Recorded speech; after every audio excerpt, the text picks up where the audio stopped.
होशंगाबाद जिले भर में विजयदशमी पर्व मनाया गया। लोगों ने बुराई के विरुद्ध संघर्ष करने का संकल्प लिया। इस बार कोविड-19 के चलते आयोजनों में लोगों की संख्या कम रही। सिवनी मालवा के पुष्प वाटिका गार्डन में महाराणा सेना के तत्वाधान में विजयदशमी के अवसर पर शस्त्र पूजन एवं वर्चुअल दशहरा सभा का आयोजन किया गया। कार्यक्रम में सर्वप्रथम भारत माता, भगवान राम एवं महाराणा प्रताप के चित्र पर पुष्प अर्पित करने के बाद शस्त्रों का पूजन किया गया। वहीं महाराणा सेना के जितेंद्र सिंह सोलंकी ने बताया कि विजयदशमी का पर्व असत्य पर सत्य का प्रतीक है। शस्त्र के साथ साथ शास्त्र पर भी समान अधिकार होना आवश्यक है। वहीं कोदर सिंह मौर्य ने कहा कि भगवान राम प्रकृति, जीवों और हर वर्ग के प्रति आदर का भाव रखते थे। यदि दुनिया भगवान राम के इस गुण का अनुसरण कर ले तो जीवन समस्याओं से मुक्त हो जाएगा। कार्यक्रम में अन्य जिलों से आए पदाधिकारियों ने महाराणा सेना कार्यकर्ताओं को संगठन को मजबूत बनाने पर जोर दिया।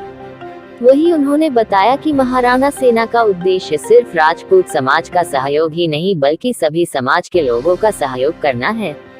महाराणा सेना वर्षों से देश की सेवा करती आ रही है और आगे भी महाराणा सेना कार्यकर्ता देश के प्रति समर्पित रहेंगे। तब जाकर के आज ये स्थिति में आए, तो कभी भी अपने स्वाभिमान को, अपने इसको नीचा मत होने दीजिए। लेकिन आप इसके अधिकारी तब होंगे जब आपका चरित्र, आपका स्वयं का जो ऑरा है, आपका स्वयं का जो तेज है वो सिद्ध होगा। मैं आया बहुत सारी बातें करने के लिए था, लेकिन रामचंद्र जी के आशीर्वाद से आज मैं खुद स्वयं महाराज जी को सुनना चाहता हूँ।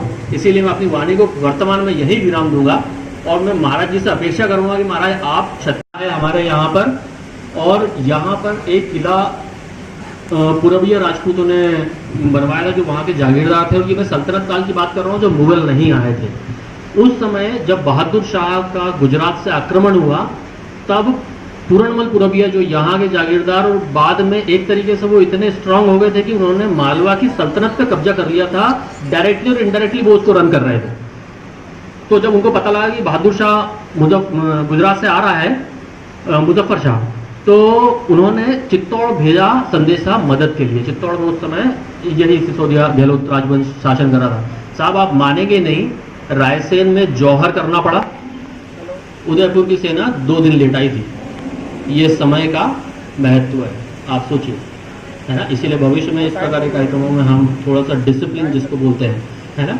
और मैं कहता हूँ आप घड़ी के कांटे से कार्यक्रम चालू कर दो, 3 बार के बाद चौथी बार में सब लाइन हो जाएंगे, ठीक है ना। महत्वपूर्ण पर्व है और भगवत जी ने बहुत विस्तार से भगवान श्री राम की चर्चा की, उनके चरित्र के विषय में।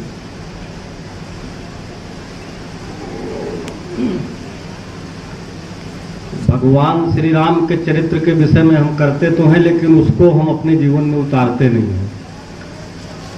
क्षत्रिय वंश के विषय में जैसे भगवत जी ने चर्चा की कि क्षत्रिय कभी गिरे नहीं थे और क्षत्रिय हमेशा एक हैं, और क्षत्रिय श्रेष्ठ थे, श्रेष्ठ है और श्रेष्ठ रहेंगे। वो इसलिए कि भगवान जो भी आए, भगवान श्री कृष्ण आए, वो भी क्षत्रिय कुल में ही आए।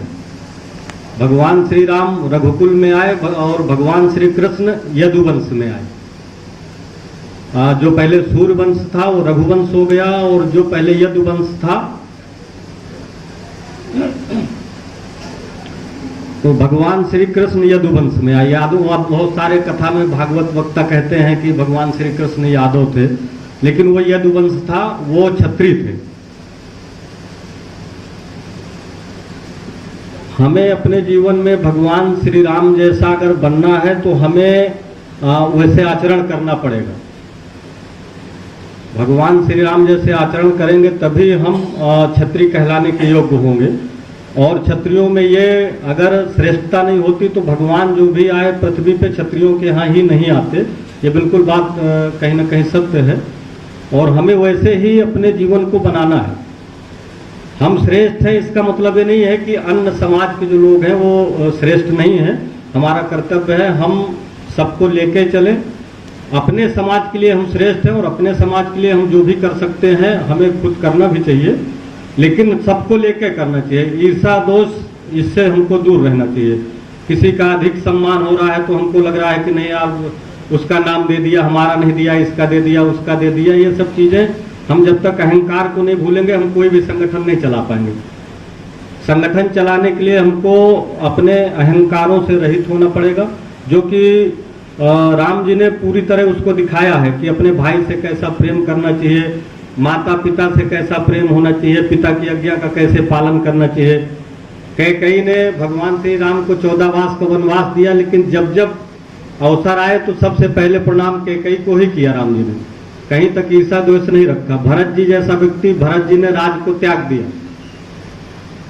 राज त्याग के वो भी वन में चले गए, वो भी तपस्या करने लगे नंदीग्राम में जाकर।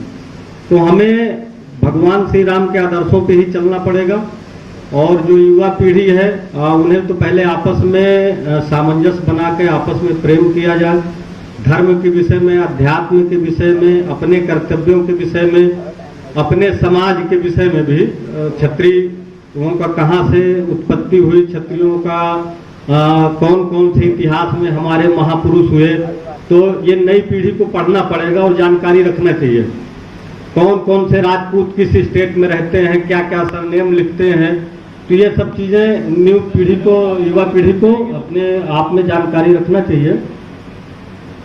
और मैं क्योंकि कभी ऐसे मंचों को शेयर नहीं किया, कभी कुछ बोला नहीं, ऐसा अवसर भी नहीं आया जीवन में बोलने का, और फर्स्ट बार ही शायद मैं माइक पकड़ा हूँ हाथ में ऐसे कार्यक्रमों में, तो मैं कुछ बोलने की स्थिति में नहीं हूँ बहुत ज़्यादा।